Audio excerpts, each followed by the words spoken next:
चाहतनी गाना लाग गइल बा, त्रुटि क्षमा चाहतनी आप सबसे। लगातार प्रोग्राम की वजह से कल भी रहे हमने के, लेकिन निशा जी हमने के आज तीसरा बार अच्छा मंच पे होते नहीं जा सॉन्ग बहुत आप सबके आशीर्वाद के दुलार बात सब लोग के यमोद बालक राजा भोजपुरी आप सबको गोड़ छू नमन करते हैं। आप सबको आशीर्वाद की प्रतीक्षा रही। एक बार सब कलाकार के एक बार ताली बजा के आप सब आशीर्वाद दे दी, गोड़ छू नमन करते हैं। आई यही में मिला जुला के सब होई।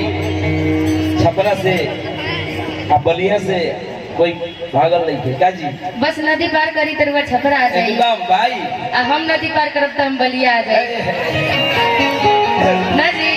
बस खाली नदी के दूरी है, ए पर बलिया ऊपर छपरा और बीच में गंगा माई की दिल धड़काता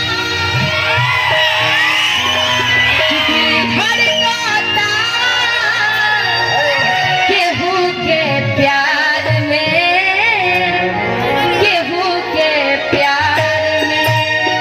अच्छा निशा जी केहू के ना कहा हमारा प्यार में रंग प्यार में वैसे कैसे कर दी भाई। हतरा जनता जनार्दन हमरा खातिर आइल बार दिन कर दिल कैसे तोड़ दी एक बार, उनका दिल कैसे तोड़ दी। और रउआ बगल में बनिए से रउआ के ज्यादा सपोर्ट देते नहीं, लेकिन भाई लोग ज्यादा लोग बानी में जी। अच्छा दिल से ये बताई सबे कोई हां जुगलबंदी तो होइबे करे, लड़ाई किनके तरफ से है? हमरा तरफ से के बात नहीं हाथ बेवफाई इंसान समझ रहे, जिला बाई जिला कर रहे आप लोग, समझ गए। राजवा के तले आवाज फसल पर, लेकिन तब आप सबके सपोर्ट नहीं ना कहीं कर छटपट छोड़ा दिए।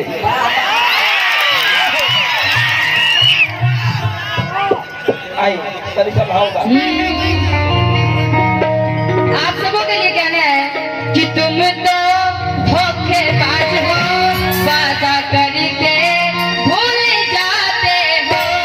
तुम तो धोखेबाज हो, वादा करके भूल जाते हो।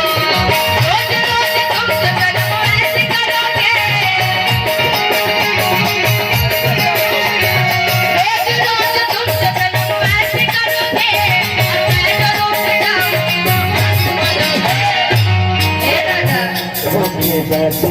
धोखेबाज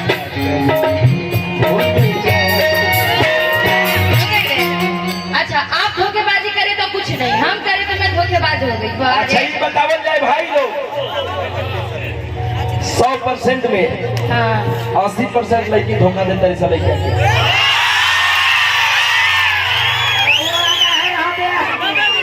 एमे हमू बनी हमरो धोखा देता है। सब क्या करो तो वो कमे काहे करत तनी के लड़की धोखा देता रहो, से कम तब नो 81% में ही बनी।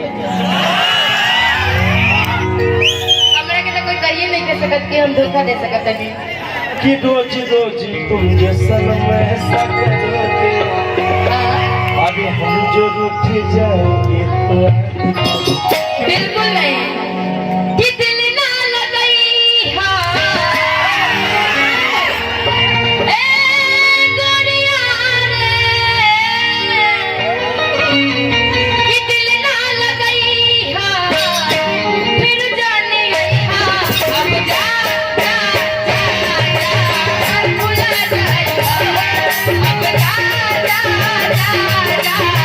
भुला जाएगा। दिल ना लगई हाँ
बिल्कुल गुस्सा करूंगी ये भाई। हमार जान है, परान है।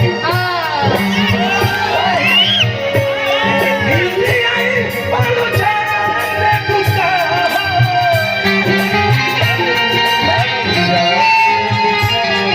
ए भैया आज किसी आई बालू जाने गुस्सा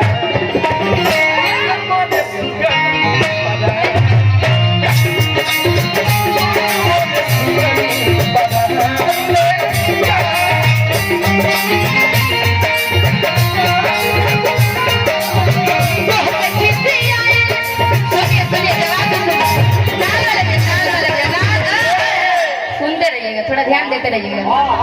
जानते हैं थोड़ा सा प्रॉब्लम है, लेकिन हम उसी में के लड़की हैं। आप कह रहे हैं ना जान लेने का, हम वही में के बात बोलेंगे। एकदम। अब तो हमसे खिसी आए पानी जान ले हमका।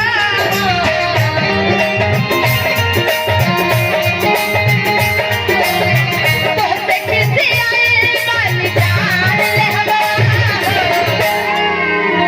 ए राजा जी, इतना बेवफा क्यों होते जा रहे हैं? लड़का बेवफा हो कैसा हो?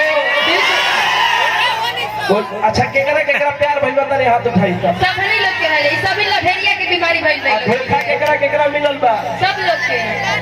एमे राजा का प्यार जो है हाँ, और ये टेबल हो गया है। इसमें थोड़ा थोड़ा हाँ। अपनत्व का भाव भी है, लेकिन इनकार भी है। तो राजा भी शानदार प्यार करने के मूड में है, लेकिन निशा का मूड नहीं बन रहा है। इसलिए एक बार कस के हला कर दीजिए, थोड़ा मूड बना दीजिए आप लोग। लेकिन इन दोनों के मूड के साथ एक और मूड शामिल हो गया। आज मूड नंबर 36। अच्छा राजा, दो लाइन आपका इसकी क्या है? इजहार। आप भी कुछ इजहार में बोलिए मेरे। आज देख ही लेते हैं। काला वाला काला बैंक वाले और आप सबके हम गायक राजा राय प्रणाम करते नहीं। और हमारे लोग सब गाना सुन रहे हैं। देवाना बड़ा सताना फिल्म में कि जींस छोड़ के पहना सलवार ना तो लोग वाला चार हो जाएगी। वो गाना यहाँ पे हुई, थोड़ा सा रेस में दिखाई।